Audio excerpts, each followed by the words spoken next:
Welcome back to A Celtic State of Mind. I'm Paul John Dykes. This afternoon, I'm joined by Laura Bradburn. We're watching Celtic playing in Dublin today, Laura. We're facing Wolves. It was a game that was meant to be played in South Korea after the first South Korean friendly was cancelled. We then tried to play Wolves over there. We've shifted it to Dublin. Pretty decent first half, I've got to say, from Celtic. Yeah, especially the start of the match. I mean, we kind of looked as though we had their defence on the turn all the time, and they've got a couple of big, brutal centre halves who'll use, let's just call it the dark arts to try and manage us. But we really did look like we had them beat in a lot of ways. They seemed to be trying to play a high line that we were finding it quite easy to beat, with Abada and Maeda and Kyogo all running off the shoulder, and O'Reilly finding wee pockets of space and passing the way he can pass. I was really, really encouraged by that first 20 minutes. I remember a couple of seasons ago, in completely different shape, Laura, we faced West Ham. And what you want to do is you want to look at where we are. I know it's just a friendly, and there's always talk about how Celtic will do in the English Premiership, etc., etc. All I want to do is play a decent side from England to test where we are right now. And I remember the same scenario 2 seasons ago when Ange had just come into the building and we were nowhere. I mean, you'll remember it for being Lee Griffiths' last game in a Celtic jersey. He was booed, remember, when he came on. And we were shown up for where we were at that time as a team. And I think it's come at a good time now. We've got 4 pre-season games under our belt. You want that kind of level of opposition. And by the way, I don't think Wolves are as good as West Ham. That's just my opinion going into next season. But they are playing at a high level. And the good thing is we have not looked as though we're off the pace. We've not looked out of touch, Laura.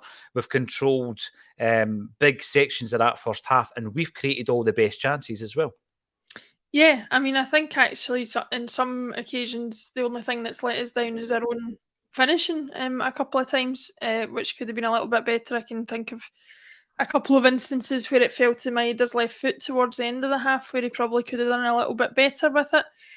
But apart from that, Abada's doing exactly what we talked about before the match. He really seems up for it. And whether that's the cynical part of me wants to say that's him making an attempt at a last minute bid coming in or something like that, but I certainly hope the attitude that he's showing now remains throughout the rest of the season, and I've no reason to suspect that it won't. Yeah, I was really encouraged. Wolves did come back into it the middle of the first half, but I think the majority of the half we were on top. And not that it should matter to us as Celtic supporters, but I have to say I saw enough of Wolves to suggest if I was a betting person, I might be sticking a few quid on them to go down, because I think they're looking a bit shambolic at the back. I think when I watched them coming out the traps, Laura, I thought to myself, wow, they're sharp, they're fast, the tempo they were playing at was high. But very, very quickly, Celtic acclimatised to that. And I thought that, like you say, there was small pockets in the first half where Wolves came back into it, created a few chances. I want to talk about each area of the pitch. We'll start off, though, by talking about the goal. 5 minutes in, Kyogo scores, the assist by Abada. And it was a sensational finish. But Celtic, they'd already hit the bar. Hatate had broke away, hit the bar in stylish fashion. Later on, Kyogo hits the bar. And we've had a few other chances, like you said there. I thought Maeda I thought he kind of almost panicked with the finish. Listen, we've been bigging him up during the pre-season, especially when he scored that hat-trick in the first half. And over the last couple of seasons, sometimes I get the sense that if he's got a wee bit of time to consider what's happening, he kind of fluffs his lines a wee bit. He did it against Real Madrid. He did it against Rangers, but it looked like a great layoff to Kyogo in the end because Kyogo scored in the cup final. But there was 2 chances there, and you're kind of thinking the instinct of a striker is you burst the net with him, and he didn't do it. I'm not going to, go in hard on Maeda or indeed on anyone, because I think it's been a good first half, but we've had great chances. We probably should be a couple of goals up. But Kyogo's finish was sensational, Laura. Yeah, really, really calm and really, really assured. Not something that I think comes as a surprise to any of us having watched Kyogo for the last 2 years. I think it's interesting watching him and Maeda, because Kyogo has that instinctive finish that he can pull off like that one. But also that one that was a whisker away from going in, where he dinked the goalkeeper and just tipped the bottom of the bar. He knows what he can do with a bit of time in his hands. Maeda has the first part, but not the second part. I think if he's relying entirely on instincts, he's doing great. But if he's not, then that's where he gets in a little bit of bother. I think who else deserves a little bit of credit for that goal, or a lot of credit, I should say, is Abada himself, because the ball comes to him. You could say, oh, he's not managed to get it under control, but his instinct to turn and make something out of it, and be aware that Kyogo's right behind them to turn and pass it to, and get the timing of the pass right and the power of the pass and everything, was great. Because if he times that wrong, or if he hits it too hard, it's almost going to cause Kyogo more issues, because actually the power on that pass had to be right for Kyogo to give the finish that he gave. So I'm interested to see if Abada becomes a more regular feature in the side this season, how him and Kyogo could link up going forward. Definitely, Laura. And listen, I might be wrong here, but I think that when I look at a player like Kyogo, and even Maeda, actually, I think that, yeah, there will be maybe areas of the game that Brendan Rodgers will be able to help them improve on, but they're more or less, for me, the finished article. I don't think, if you look at Kyogo in a year or 2 years, he might have had another brilliant couple of seasons. The one thing I think maybe where Kyogo will be looking at with interest this season is the Champions League performances. But in terms of the player development, I look at those guys as being, right, we know what they do. They're the finished articles, like Carter Vickers. When he comes in, the performances he's going to give, and McGregor, the consistency that he gives. But there's certain players in that team that I think are still developing. And you said at the beginning of the show in the pre-match about this being a bad this season, and I totally agree with you. But I also think that it's a similar scenario for O'Reilly, and it's a similar scenario for Hatate. I think those three players, Hatate, O'Reilly and Abada, have improved season on season since they've came to Celtic. But this is the one where it might all just click. And that's what I'm hoping for. And then if that happens all at the same time, that's when you're looking at, a team that could be frightening. I think we're already seeing signs of that.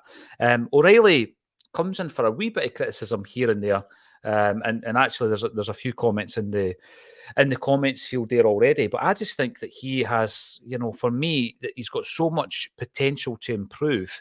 But he goes under the radar a lot, Laura. When you look at his performances, I've seen him there doing some great defensive work. He's won headers in his own box. These are the things that, they're not going to be in the highlights reel. But in that first half, I've seen a performance which is very mature from O'Reilly. A lot of the Hollywood past and all that has been elsewhere. But O'Reilly, I can see him fitting into a slot where he's consistent. He's Mr. Consistent. And yet, when it comes down to it and you look at his assists, he's one of the most productive players in that Celtic side.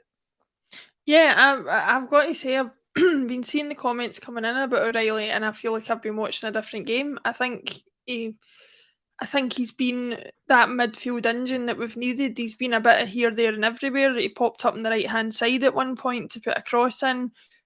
He's been making some key passes through the middle, and like you say, he's been taking on defensive duties as well. So I actually think he's been all right. But I mean, that's the nature of the game, I suppose. Everybody wants something different out of their players, and everybody sees something different. I think Matt O'Reilly, who I've not been a stranger to criticising when I felt he needed it, I think he's actually been one of our better performers today. Hatate, I think he looks a little bit like he's maybe trying to be a bit too clever in areas of the pitch where I would rather he didn't. There's been a couple of times he's tried to either take it out from the edge of our own box himself, or pass it out from the edge of our own box himself, and lost possession. And I think that on another day in a more serious match against a more considered opposition could have cost us dearly. But I'm not willing to say anything more than that, because I know that on his day, Hatate is, one of the best players we have. So, but the two of them, I think this season is their season to really nail things down. And with the number of midfielders that we've got coming in and that we have on the bench and things now, it's going to be a shirt they're going to have to fight for. There's people breathing down their necks to take it off them. Yeah, there are. One point I would make as well, and this goes into the Japanese games, Laura. If we see going to Ireland, say, or Japan or America or Australia as being a brand exercise, yeah, there'll be an element of that. But I just feel that if we go to Ireland, it's something that we should be doing anyway. We should be doing it every single year. We've spoken about it. There are many Irish listeners and viewers on Acsom, and they come in and they give us their take on it, what it's like in Ireland in terms of the presence that of Celtic as a fan base, the jerseys in different areas of the country. And I think today, cracking crowd by the way, but I think today and the games in Japan show us that it isn't something that you can just turn up, throw open the doors and tons of Celtic fans will start queuing up and coming at the stadium. We need to work at it, Laura. We can't just, have a half-hearted attempt at touching base with our Irish fan base once every 5 or 10 years. This is something we need to work, and we actually need to, work hard on re-engaging with the Irish fan base.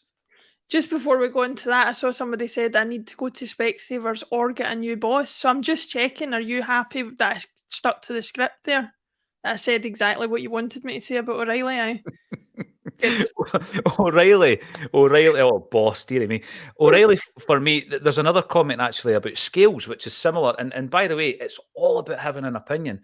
But what I would say about O'Reilly is, there are moments in a game where if it's that decisive pass, there was one maybe 5 minutes to go before half time, and he kind of fluffed his lines. That's probably going to stay in your memory rather than all the defensive duties and all the kind of stuff that goes under the radar. So absolutely, but if in that second half he comes up with a sublime assist where he cuts through the back line and all the rest of it, you might change your tune.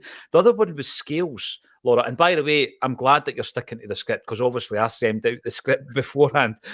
No, but seriously, honestly, talking about the whole Irish thing and the Irish diaspora and Celtic, in effect, going back to their roots by going back to Ireland and to Dublin, I think we've maybe fallen a bit victim to taking for granted that aspect of our support. Mm-hmm. Taking for granted that we will always have Celtic supporters in Ireland, because up until now that has always been the case. The fact of the matter is we're living in a very different footballing environment now, a very different footballing world where there is a much bigger league with more eyes on it, with more money put into it right next to us. And they've got a Liverpool and a Man United and a couple other teams who have large Irish followings of their own. And I think we possibly need to do a little bit more work if we want to take advantage of that market to like you say, promote ourselves over there, and to make it easier for fans from there to come to games, to make it easier for fans from there to access our games on TV and things like that, and maybe not to price them out of buying tickets for a game like today, which I think is possibly what's happened. But yeah, I mean, given some of the reports that Liam on the show has given us about the kind of shambolic way in which they've promoted themselves in Japan since getting a big Japanese influx of players, it's no surprise to me that it's been reflected in Ireland as well, especially in a case where there's a potential that we've just been sitting on our laurels there. You know what, Laura? This isn't just an opportunity to find a little minute or two to have a dig at Celtic. All it is I would hate to think that the fan base in Ireland over a generation lose interest in this football club because no Ireland equals no Celtic. That's a fact. You don't have to look far. You can read any history book, and that is a fact. And we've always got to respect that. And for me, it's not even a brand exercise going over and playing a game in Ireland. It's going over to make sure that we're engaging with our Irish fan base. It's not about selling jerseys and the brand as such. But just to give you an example, very, very quickly, Celtic are playing today a second game. The women's team are playing in a final. They're playing Rangers. A Celtic state of mind last season were patrons of the Celtic women's team. We've not been re-invited to be a patron of the new season. We've not received an email to tell us that this game was even on today, Laura, which is the normal way that a club would deal with PR, and not just for fan media, but for obviously the mainstream media. Fan media tend to get updated with that. We're not asking for the world, but you know what? We weren't even told the game was being played today at 3:00. Now, that is showing you sometimes the level of contempt that is shown by the club, where it's just taken for granted that, you know what, we want you to support the women's game, which we've done, yet we'll not even tell you we're playing on Sunday. We'll not even tell you what the details of the game are. And then, you know, it filters through eventually on the socials and through WhatsApp groups. But that just shows you that we can take our eye off the ball, or we can completely drop the ball. We can sleep at the wheel, all these different cliched sayings, but it's true, Laura. And it should be pointed out. And it's not just an opportunity to have a dig at the club, because I love Celtic. But from time to time, they need reminded that you do things a wee bit different and it'll work better for you. And I think Ireland and playing in Ireland is one of these things that we should always do. First half, one final point before we go to the second half. I totally disagree with any points coming through on Scales. There was 1 or 2 points. I've written down nothing but positive about Scales in that first half. Interceptions, reading it well, winning headers. I think, you know, of the defence, Scales has looked the best player. I saw one person suggest that maybe he's an alternative answer to Greg Taylor at left back, and I would suggest that maybe that is the case. I don't think anybody's sitting here saying Liam Scales is going to hold a place at centre back over Starfelt, Kobayashi, Carter Vickers, or the new boy Navrocki. So there's got to be an alternative for him, but I think I think with time, especially as far as his distribution and his passing is concerned, he's got enough there that he could provide something. I'm not as huge a fan of him as a defender, but I still think he could offer something to the team if he is going to stick around. My preference would obviously be that he doesn't, but I saw enough today to suggest that maybe there's something in him that he could supply a good backup player domestically, at least, for Celtic.